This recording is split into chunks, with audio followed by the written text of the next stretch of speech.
Hello friends, मेरा YouTube channel राशि किराना business में एक बार फिर से स्वागत है। और मैं वीडियो बना रहा हूँ। जैसे मान लो अपन नई दुकान करते हैं, तो जिस एरिया में हम नई दुकान कर रहे हो, जिस क्षेत्र में आप नई दुकान कर रहे हो, तो उस एरिया में पहले से 4-5 दुकानें हैं। तो वहाँ आप दुकान कर रहे हो तो आपके मन में सबसे पहले ये क्वेश्चन होता है कि यार मैं दुकान तो कर रहा हूँ, लेकिन इससे पहले यहाँ इस मार्केट में 4-5 दुकानें हैं, तो क्या पता मेरी दुकान चल पाएगी या नहीं चल पाएगी। तो इस टॉपिक में वीडियो बना रहा हूँ। और इस वीडियो में मैंने 4-5-8-7 मैंने पॉइंट बनाए हैं, और वीडियो को अंत तक जरूर देखिएगा, एक बार पूरा समझ में आ जाएगा कि कैसे क्या करना है आपको। जिस पहला पॉइंट है, सबसे पहले दुकान की नॉलेज होनी चाहिए आपको। आप दुकान तो कर रहे हो, लेकिन अगर आपको दुकान की नॉलेज नहीं है तो आप दुकान कैसे कर पाओगे, कैसे हैंडल कर पाओगे, कैसे कस्टमर को हैंडल कर पाओगे, कैसे उससे बातचीत करोगे, कैसे आपको यही नहीं पता कि ये सामान कितने का है, कितने का देना है, कितने का लेना है, तो आप कैसे करोगे। तो मैनेज करना भी ये सबसे बड़ी मुश्किल है।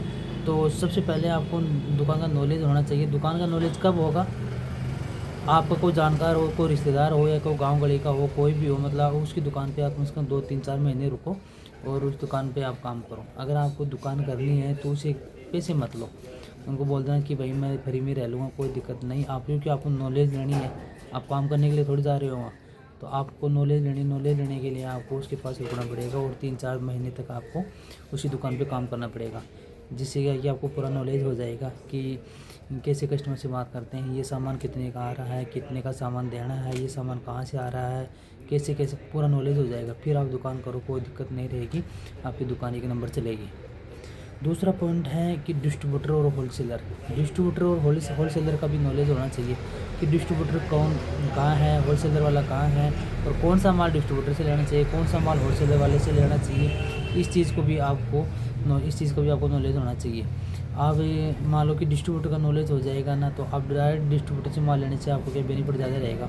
अब मान लो आपको डिस्ट्रीब्यूटर का नॉलेज नहीं है कि डिस्ट्रीब्यूटर है कहाँ, चीनी दाल का कहाँ है, तेल का कहाँ है, ये फलानी चीज़ का कहाँ है, इस चीज़ का कहाँ है, इस चीज़ का मतलब डिस्ट्रीब्यूट करने का मतलब यही है कि अगर आपको डिस्ट्रीब्यूटर का नॉलेज नहीं है तो आप होलसेल वालों के पास जाओगे, वहाँ से सामान लेके आओगे। और होलसेलर वाले को कौन देता है माल, वो डिस्ट्रीब्यूटर देता है। अब होलसेल वाला तो अपना मार्जिन निकलेगा ना, ₹1-2 वो भी लेगा, तो आपको ₹2 तो क्या घाटा ही होगा, कम मार्जिन मिलेगा। तो आपको डायरेक्ट होलसेल वाले से ना लेके और डिस्ट्रीब्यूटर से माल लेना है, ताकि आपको मार्जिन ज़्यादा मिल सके। आप कोई आइटम ऐसा है कि जैसे नहीं आ रहा आपके पास, डिस्ट्रीब्यूटर नहीं आ पाएगा आपके पास, तो कुछ आइटम ऐसे भी होते हैं कि अपन को आपको होलसेल वाले से भी लेना पड़ेगा। तो जिस चीज़ की ज़रूरत होती है तो वो चीज़ आप होलसेल वाले से ले लो, बाकी ज़्यादा माल आप डायरेक्ट डिस्ट्रीब्यूटर से ले लो, ताकि आपको मुनाफा ज़्यादा हो। तीसरा है, दुकान चालू तो कर ली, लेकिन अब जैसे जैसे कितना सामान आया, पूरा सामान भी ध्यान में नहीं रहता। कौन सा सामान कहाँ जमाया हुआ है, कौन सा सामान कहाँ रखा हुआ है, कैसे देना है, उसके ऊपर कितनी MRP है, इस चीज़ का भी हर चीज़ का नॉलेज नहीं होता। शुरू में 2-4-5 महीने काम करने के बाद तो अपने आपको ऑटोमेटिक आपको नॉलेज हो जाएगा। तो जैसे जैसे आप मान लो सामान आ रहा है, तो उस सामान की पूरी लिस्ट जो भी है वो अपने हाथ में रखो, और अपने हाथ से पूरे सामान को जमाओ, ताकि आपको दिमाग में ये रहेगा कि यार ये चीज़ वहाँ रखी हुई है, ये चीज़ वहाँ रखी है। तो कस्टमर आया और आपको पूछा कि ये चीज़ देनी है, तो आपको झिझक नहीं आएगी।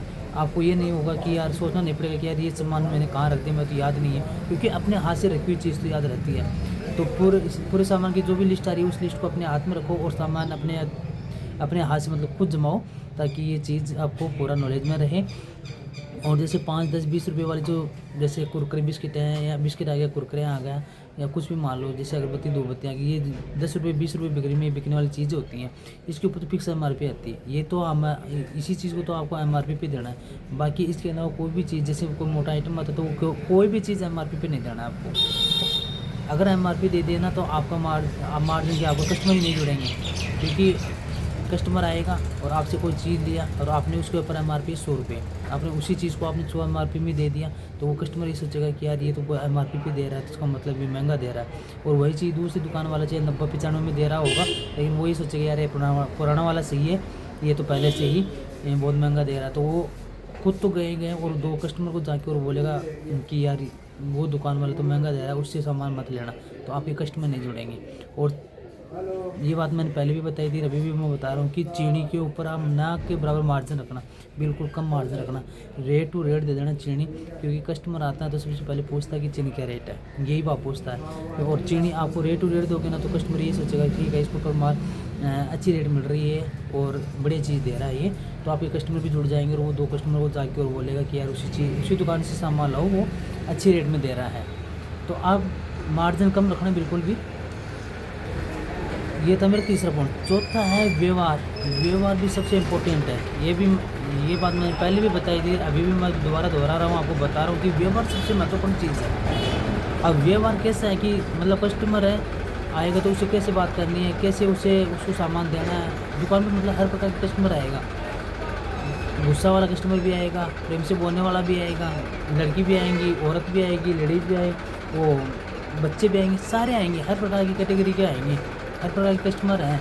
तो सब कस्टमर आएंगे तो उससे आप बात करने का तरीका कैसा है आपको, ये आपके ऊपर निर्भर करता है कि आप किस तरीके से बात कर रहे हो। उससे प्यार से बात करनी है, प्रेम से बात करनी है और प्यार से बात करके उनको सामान देना, नहीं कि आप ये गंदा व्यवहार करो। और दुकान पे कोई सभी को अच्छी नज़र से देखना, ये नहीं कि दुकान पे लड़की आ रही है तो उसकी नज़र मतलब गलत रखो, या नज़र मतलब करने का मतलब है कि देखने का तरीका अच्छा होना चाहिए, बातचीत करने का तरीका अच्छा होना चाहिए। जितना आपका व्यवहार अच्छा होगा तो कस्टमर दोबारा लौट के आएगा। भले आप महंगी चीज़ दे रहे हो उनको, 1 रुपये महंगा भी दे रहे हो ना, फिर भी वो आपके पास लौट के आएगा। क्यों? क्योंकि आपके व्यवहार के प्रति वो लौट के आएगा। अगर व्यवहार अच्छा है तो वो ऑटोमेटिक चल के आएगा, तो कस्टमर को वो बताएगा कि यार वो भाई अच्छा सामान दे रहा है, बोलने का तरीका भी अच्छा है। तो ये था मेरा चौथा पॉइंट। 5वां पॉइंट है, अगर आपकी दुकान को अच्छा चलाना है और अच्छा व्यापार करना है तो आपको मार्जिन शुरू में 3-4 महीने बिल्कुल कम मार्जिन रखो, नहीं कि बराबर मार्जिन रखो, बिल्कुल कम मार्जिन। अगर आपकी रेंट से दुकान है तो मार्जिन इतना ही रखना कि आपका किराया निकल जाए। अब आप ये सोचो कि यार मैं 3-4 महीने से मतलब मार्जिन कम रखूँ और मेरा तो किराया निकल रहा, तो मेरे तो बचत कुछ नहीं होगी। भाई कोई दिक्कत नहीं, किराया तो जेब से नहीं लग रहा ना, कम से कम किराया तो निकल ही रहा है। कई बंदे तो ऐसे होते हैं कि 12-12 महीने 2-2 साल तक उनका किराया निकलता, जेब से मतलब ज़्यादा बचता नहीं है, तो वो भी तो करते हैं। तो 3-4 महीने आप कम मार्जिन रखोगे तो आपका क्या है कि किराया तो निकल रहा है, जेब से लग ही नहीं रहा ना, तो कहाँ दिक्कत आ रही है।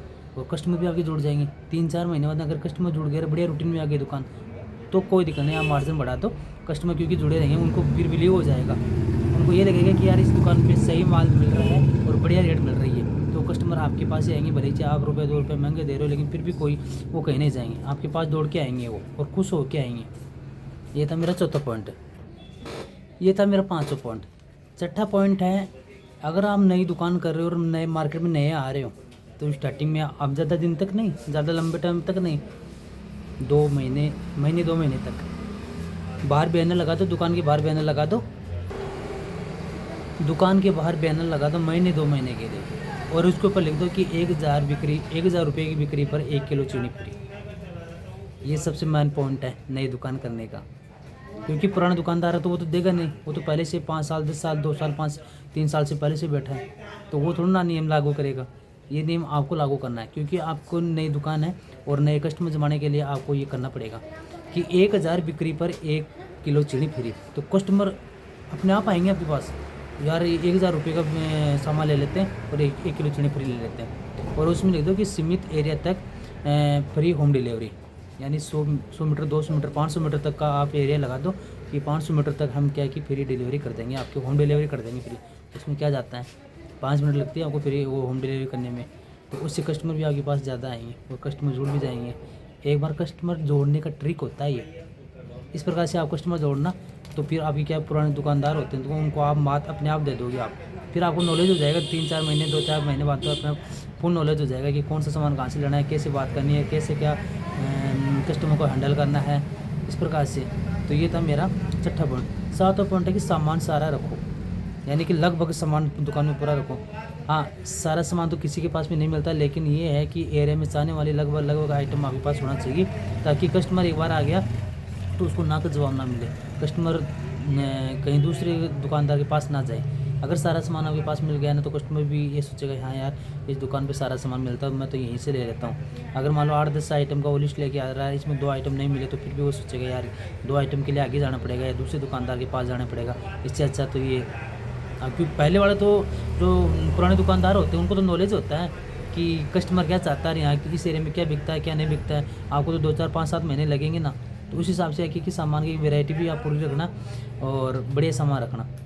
आठ है कि ब्रांडेड माल रखो। ये बात मैंने पहले बहुत बार बोली और अभी भी मैं बोल रहा हूँ, ब्रांडेड माल, लोकल माल बिल्कुल भी मत रखना।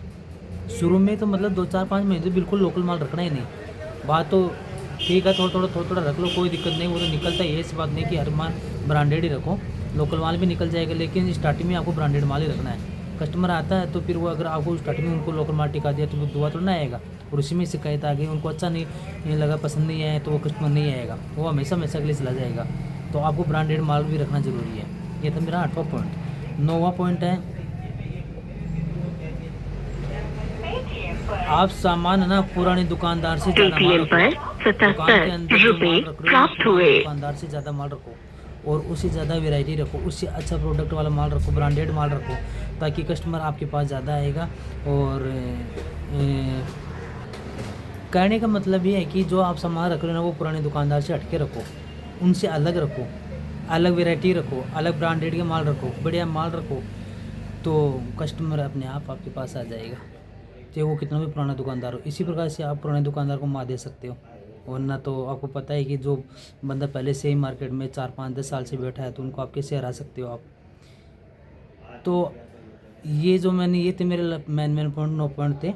ये पॉइंट मेरा पूरा देखना और वीडियो को अंत तक ज़रूर देखना। आशा करता हूँ कि वीडियो पसंद आएगी, और वीडियो पसंद आए तो आपको मेरे वीडियो को लाइक करना, चैनल को सब्सक्राइब करना और शेयर ज़रूर कीजिए। धन्यवाद।